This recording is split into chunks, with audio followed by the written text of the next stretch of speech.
জীবের জন্য কয়েকটা কাজ দিয়েছেন মহাজন। কি কাজ? সে কাজটি হলো কোনো পরিশ্রম নয়, তোমাকে ধন ঐশ্বর্য দিতে হবে না, অনেক পরিশ্রম করতে হবে না। কি করতে হবে? যেখানে থাকবে, যেমন থাকবে, যে অবস্থায় থাকবে, তুমি হাতে কর্ম করছো করো, বদলে নাম করো। অন্যান্য যুগে ভগবানকে লাভ করার জন্য যে সাধন ভজন যাগযজ্ঞ করার দরকার হতো, না হলে ইষ্টদেবকে লাভ করা যেত না। কলিযুগে কোনো কষ্ট করতে হবে না, কয়েকটা কাজ। এক, গৌর নাম জপ করো, হরিনাম কৃষ্ণনাম শ্রবণ করো, সাধু সঙ্গ করো, আর তুমি বাহু তুলে দুফোটা নয়ন বাড়ি পরিশ্রম করে আত্মসমর্পণ করো। কত সহজ উপায়। কৃত্যে যদ্ধায়তে বিষ্ণু ত্রেতায় যজ্জতে মোক্ষ, না পরে পরিচর্যাং করো তদ্ধ্বনি সংকীর্তন। শাস্ত্রে উষ্ণ মহাজন বললেন, ভগবানের নাম করার জন্য কলিযুগে কোনো স্থান কাল পাত্রেরও দরকার হয় না। যদি আমি মনে করি আমার অঙ্গে শুদ্ধ বসন নেই, আমি এই অবস্থায় ভগবানের নাম করতে পারবো না, ভুল। তাতে কোনো বাধা নেই। যখনই তুমি নাম স্মরণ করবে, তখনই তোমার ভিতর বাহির পবিত্র হয়ে উঠবে। তাই গৌর হরি বল হরি বল। শাস্ত্রে বললেন, অপবিত্র পবিত্র বা সর্ববাস্তার গত পিবা যৎসারে পুণ্ডরীকাক্ষ সবাদ জপভান্তর সূচি। অর্থাৎ তুমি পবিত্র থাকো, অপবিত্র থাকো, শুচি থাকো, অশুচি থাকো, আস্তে ও মামা দিকে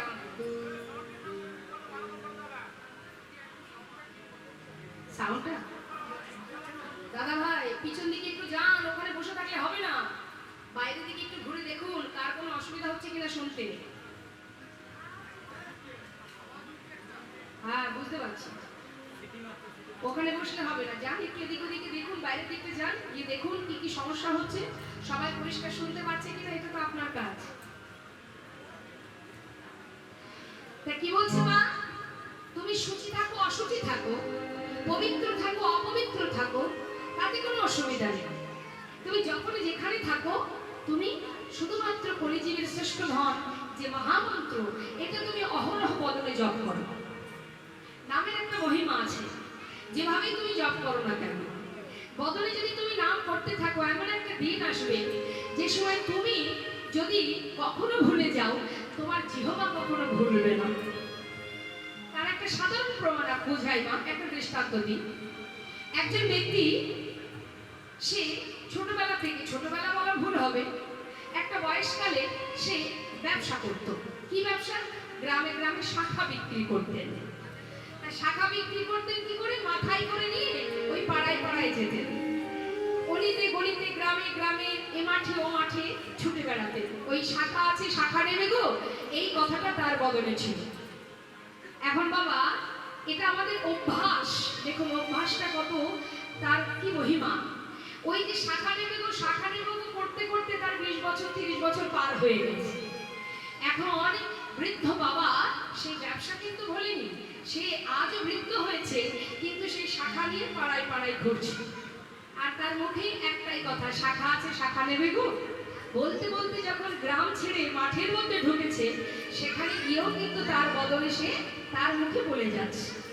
এমন সময় এক ব্যক্তি সেই রাস্তা দিয়ে আসতে আসতে সেই বয়স্ক বাবাকে বলছে, এই যে ও দাদু, তুমি যে এই রাস্তায় এই ফাঁকা মাঠের মধ্যে শাখা নেবে গো, শাখা নেবে গো চিৎকার করছো, এখানে তো কোনো জনবসতি নেই, এখানে কে তোমার শাখা নেবে?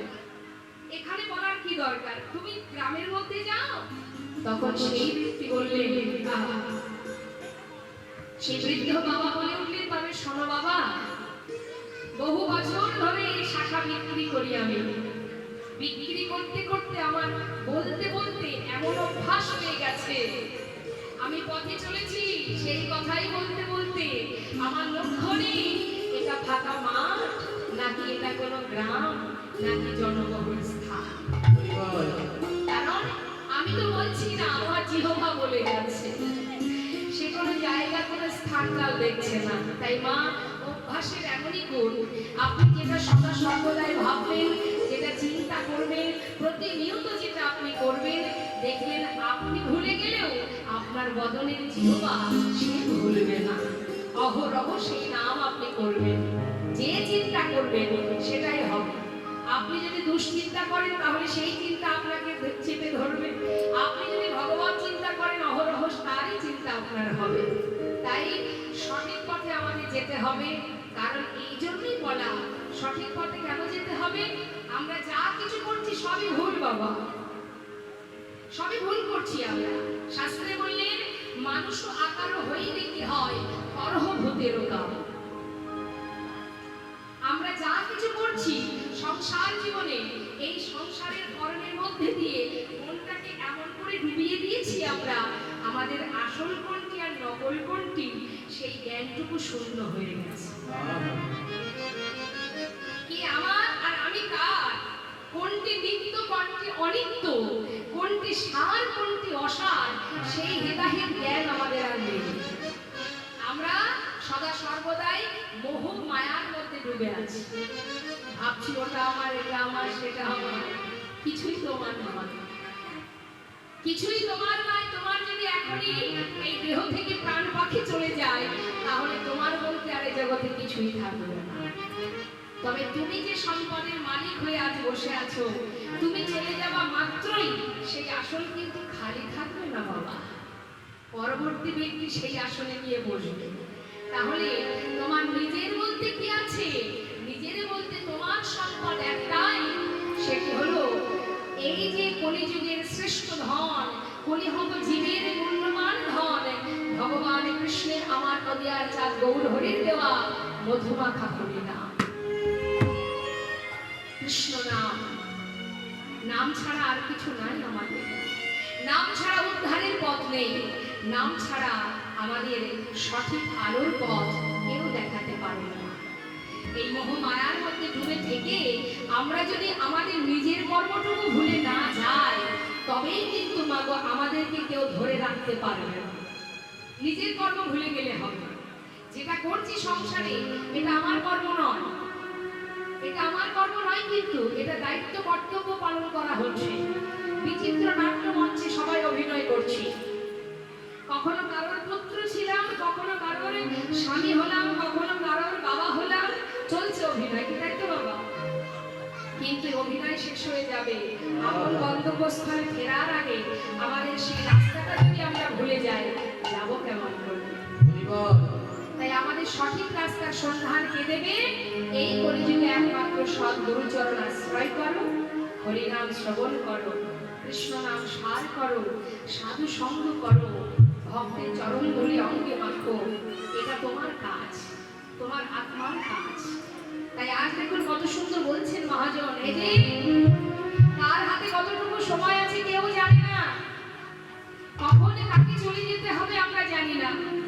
তাই যত সময় দেহে প্রাণ আছে, আয় বাচ্চা আমার দিকে টাকা, কি ব্যাপার বলেছিলাম তোকে?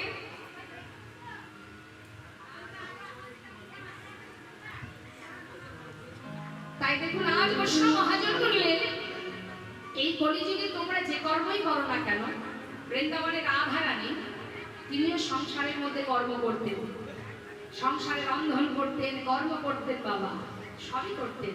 বলুন তো তার মনটা কোথায় থাকতো মা? কৃষ্ণের কাছে। ঠিক তুমিও সংসার করো, দায়িত্ব কর্ম করো, সবকিছু করো, অর্থ উপার্জন করো, ছেলে মেয়ের জন্য ভবিষ্যৎ তৈরি করো, কোনো দুঃখ নেই। কিন্তু তুমি তোমার আপন জনকে ভুলে যেও না। এরা তোমার আপন নয়, দুদিনের জন্য, যতদিন তোমার সামর্থ্য থাকবে, ক্ষমতা থাকবে। যেদিন ক্ষমতা ফুরিয়ে যাবে, যারা তোমার আপন ছিল তারা সবাই পর হয়ে যাবে। তাই তো মহাজন বলেছেন, আপন আপন করছো যারে সে তো আপন নয়, দিন ফুরালে বুঝবে আপন যে পর হয়। তাই আজ বৈষ্ণব মহাজন বলছে নাম করো। এই যে সাধারণ ভজনে যা কিচ্ছু করতে হবে না, প্রাণ ধরে নাম করো, দুঃখটা বাড়ি বাড়ি স্মরণ করো, গৌর চরণে আত্মনিবেদন করো, নাম শ্রবণ করো। আহা, তাই আজ কি বলছি? গৌরঙ্গ বলিতে হবে পুলক শরীর, হরি হরি বদনে নয়নে বহে। আর কি করতে হবে বাবা? গুরুচরণ আশ্রয় করতে হবে কলিযুগে। এখানে যত ভক্ত আছেন একবার বলুন তো, গুরু দীক্ষা শিক্ষা হয়েছে সবার? হয়েছে তো বাবা? তা গুরুর মন্ত্র, গুরু যে মন্ত্র নিয়েছেন সেই মন্ত্র সবার মনে আছে তো, নাকি সেই দিনে রেখে চলে এসেছেন? মনে আছে? ভুল হয় না তো? ভুল হলে আবার সংশোধন করে আসবেন। তাহলে সবার মনে আছে? জপ করা হয়, হ্যাঁ, গুরু ছাড়া উপায় নেই। আমাদের পারের কান্ডারি গুরু, যার হৃদয় মাঝে গুরু কৃপা হয়নি, এ জগতে সে তো আর পার হতে পারবে না বাবা। তাই মহাজন বলছেন পদাবলিতে, আরে কবে নিতাই চাঁদ করুণা করিবে।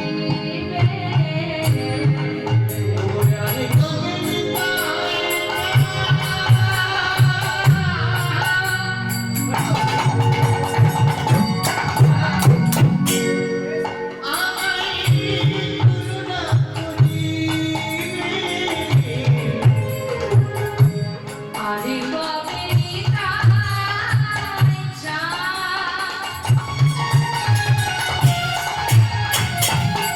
করুণা করিবে।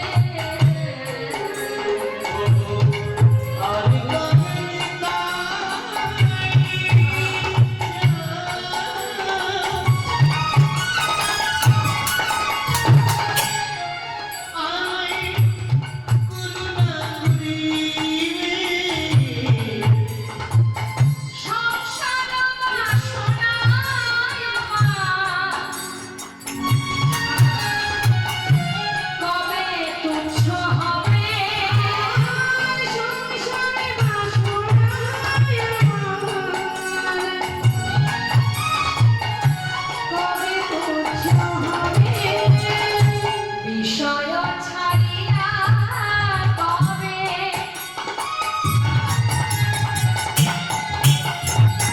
শুদ্ধ হবে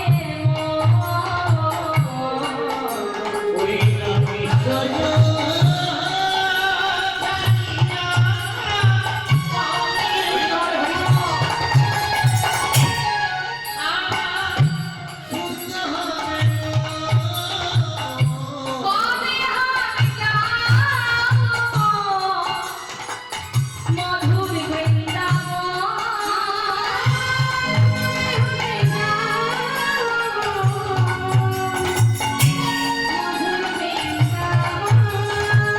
সেদিন আমার কবে হবে, সেদিন আমার কবে হবে, সেদিন আমার কবে হবে, সেদিন আমার কবে হবে।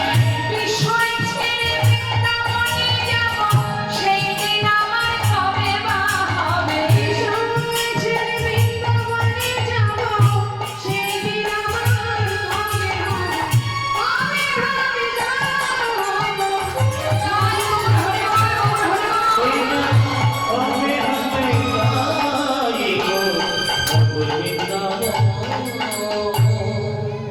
যে বৈষ্ণবের পদাবলীটা লিখেছেন তিনি মহাজনে, সেই মহাজন ভগবানের কাছে মানে গৌর হরির কাছে বলছেন, হে প্রভু, কবে আমার নিতাই চাঁদের কৃপা হবে, কবে বিষয় ছেড়ে আমি বৃন্দাবনে যাব।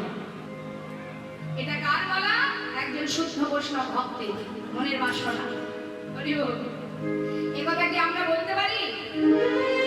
আমরা কি বলতে পারি দয়াল নিতাই চাঁদের কাছে যে হে নিতাই চাঁদ, তুমি আমায় কৃপা করো, বিষয় ছেড়ে যেন বৃন্দাবনে চলে যাই? আমরা বলবো না বাবা। কেন বলুন তো? আমরা বিষয়কে বড় ভালোবাসি, তাই তো? এখানে যত ভক্ত আছেন আপনারা বলুন, ভগবানকে বেশি ভালোবাসেন না সংসারকে বেশি ভালোবাসেন? ভগবানকে ভালোবাসেন? ঠিক বলছেন তো? সত্যি বলছেন? আচ্ছা তাহলে ভগবানকে, বাবা আপনারা ভগবানকে না বিষয়কে? ভগবানকে ভালোবাসেন। তাহলে ভগবানকে যদি ভালোবাসবেন, এই কীর্তনের পরে কিন্তু আর বাড়ি যেতে পারবেন না, ঠিক আছে? আর কিন্তু বাড়ি যাওয়া হবে না।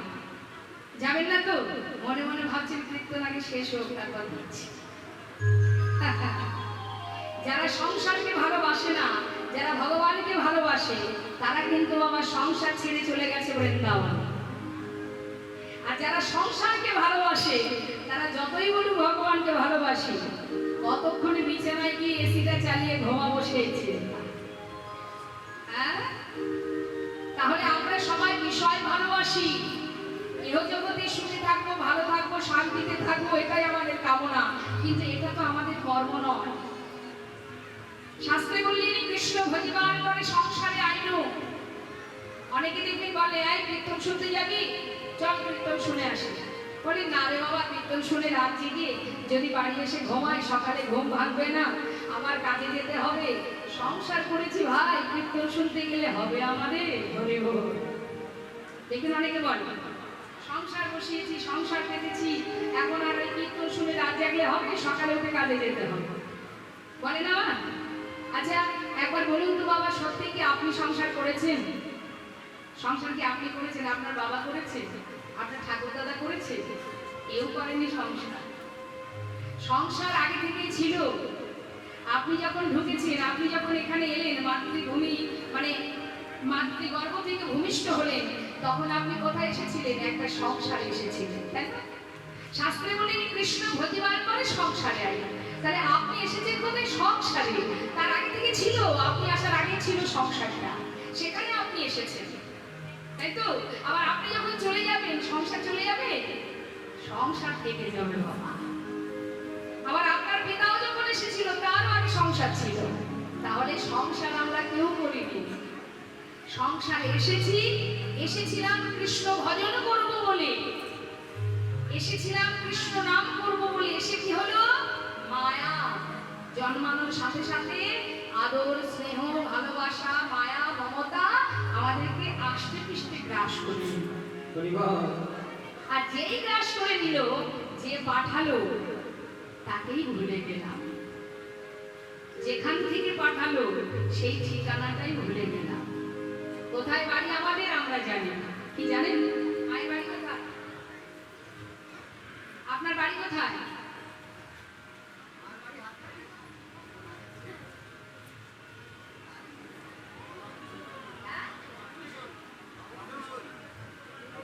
বাবুসর। আচ্ছা আচ্ছা, তাহলে এখানে? আচ্ছা আচ্ছা, তাহলে এখানে আপনাদের বাড়ি, তাই তো?